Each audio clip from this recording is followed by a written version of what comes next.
Hello and welcome back to my channel. Today I'm going to talk about what I've been reading so far in August. So once again, welcome back. I am so glad you decided to click on this video today. So like I said, I'm going to talk about the things that I've been reading so far in the month of August. I have had a slower reading month than normal, which I feel like is still going to sound crazy because I finished 8 books so far. Today's the 17th,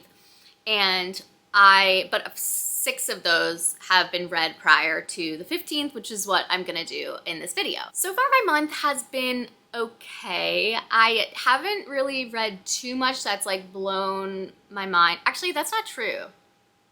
I'm just gonna tell you about the books and then we can talk about them as they come. So here we go. So the first book that I read this month was The Followers by Brady Godfrey. This book is not out yet. It comes out on August 29th, but I really did enjoy it. I gave this book 4 stars. This is a thriller sort of in the vein of The Girl on the Train, I guess. That's what it's being marketed as. I don't know if I fully see it, but let me just tell you what it's about. There is an influencer named Molly who has made her career by kind of being like a single mom influencer, if that's a thing. Her niche is like dating as a single parent and single motherhood in general, and then she meets a guy named Scott, and she's kept their relationship kind of like off social media because he's not into that.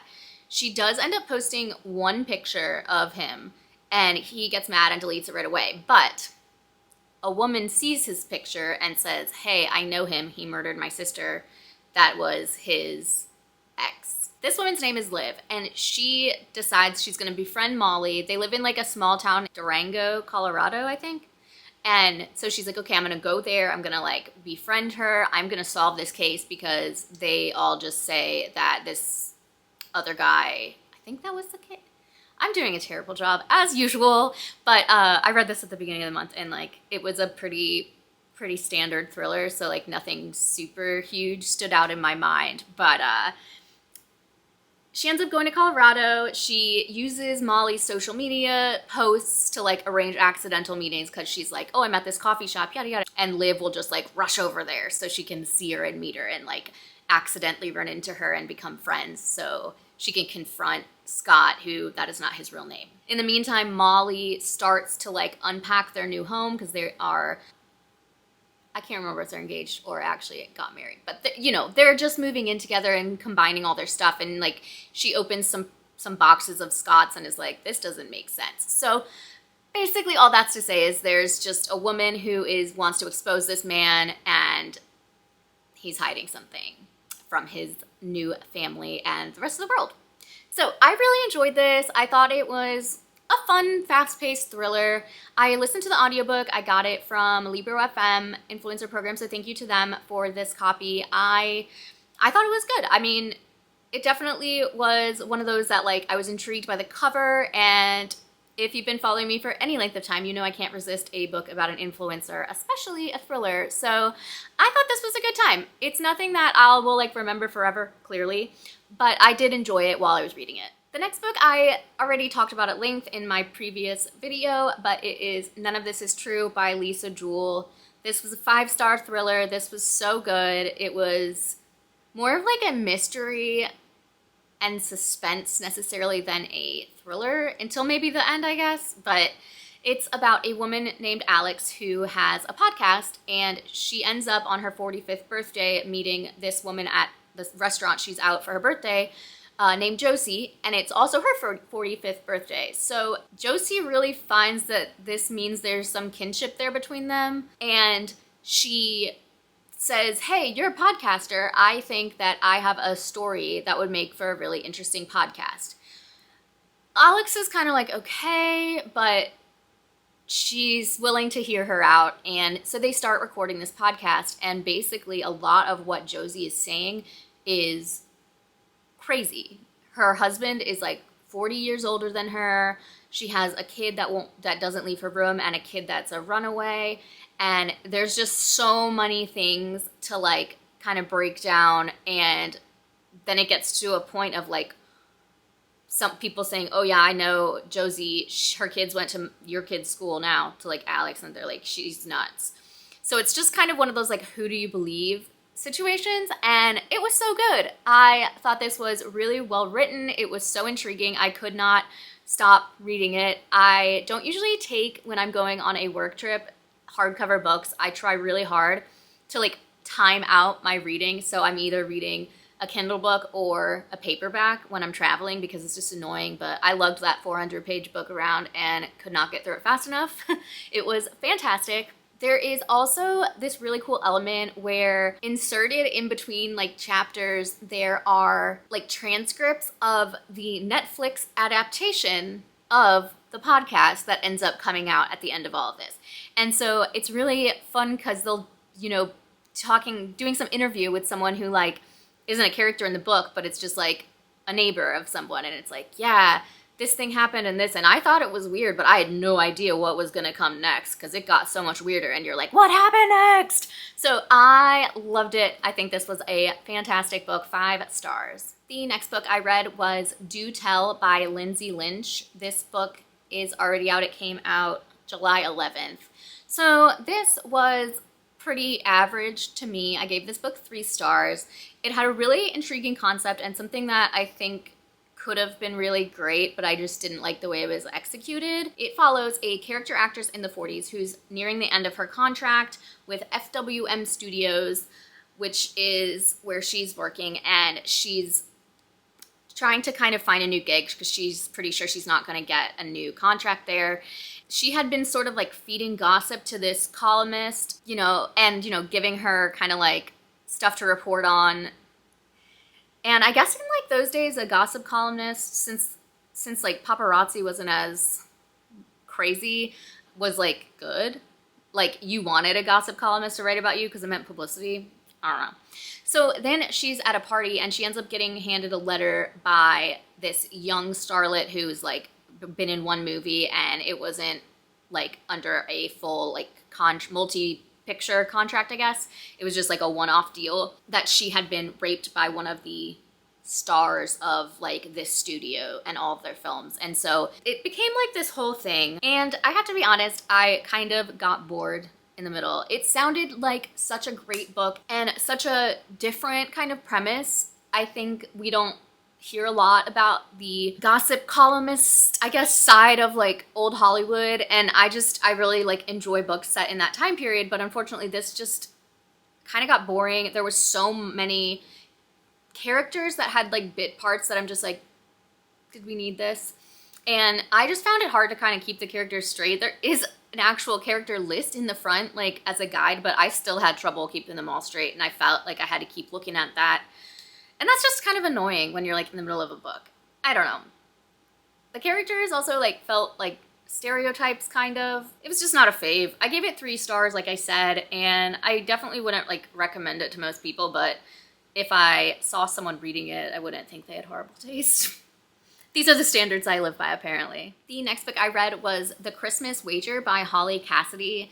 So this was adorable. This was my first holiday read of 2023, and I know it's August, but they start to come out in like September, October, and so I was gonna review this one, so I really wanted to make sure people had heard of it and you know, read a review before it came out so it could get lots of pre-orders. I don't know. This follows a woman named Bella who is a Los Angeles real estate developer, and her company is wanting to expand out to this sleepy little town called Maple Falls. There is a very old Christmas shop called Always Noel that is owned by this family, and her company wants to take over the building and buy it from this man. So she's sent out there, and she's also told, hey, if you can get this deal done by such and such day, like 2 days later, you literally just have to go there and get him to sign it physically. You will get this promotion to be like in charge of opening our new like Denver branch. So this is a big deal for her. So she goes out there and is trying to get the thing done. She also hates Christmas and hates small towns because she had a rough childhood growing up in a small town, and her dad left her and her mother right around Christmas when she was a kid. So she like really does not into the holiday spirit and like small town living. So none of this is fun for her. But what it comes down to is they go back and forth, and the man that she is buying this from, Clarence, has a grandson named Jesse who has some ghosts in his past, and additionally is like so gung-ho, we are not selling this place, and if we are, you're gonna get like a lot of money for it. So they strike up this wager after some back and forth where Bella has to compete in the Maple Falls holiday games, which is just like what it sounds like. It's like a small town thing. And whichever team wins, Jesse's team or Bella's team, they will either sell the property at the like highest price, which is like $150,000 over asking, or at like the first offer that they gave, which was like obviously much, much lower. There you have it. That's the basis of the plot. At some point, her boss does like get in the know and is like, you better win this thing because I'm not losing out on this property, whatever. It was so cute. If you like Hallmark movies, it was a Hallmark movie book. And I love them. I am not usually into like super sappy, corny types of rom-coms, but when it's a holiday one, I don't know. It just, my brain completely flips the switch the other way and I'm like, give me all of the corn, give me all the cheese. This is also something that I really liked, is that it's kind of a hate to love situation, but like, I hate when a book character is like, hey, I dislike you for this reason, but you're hot, so actually I do like you. No. There's lots of hot people in this world, and we do not need to like all of them. And so I really appreciate that Bella and Jesse like acknowledge that they are both hot, but also are like, I still hate you. I don't know. That just, to me, I like that better. This was really, really cute. I definitely recommend it for a holiday read. The next book I read was Shark Heart by Emily Haybeck? I'm not sure how to say it. But I don't even know how to accurately describe this book. It is basically about a couple who, a few months after their wedding, the male, his name is Lewis, is diagnosed with a condition that will slowly turn him into a great white shark. And in this universe, like, having a condition that will turn you into an animal isn't like that weird. I mean, it's still like kind of uncommon, but it's not unheard of. So like that kind of takes it from like, this book is hella weird, to just like, okay, I get it. Like, it's in that universe. So it just kind of goes through like their relationship as things are changing between them. We go back and learn about Ren, the woman in the couple, and like why she is how she is.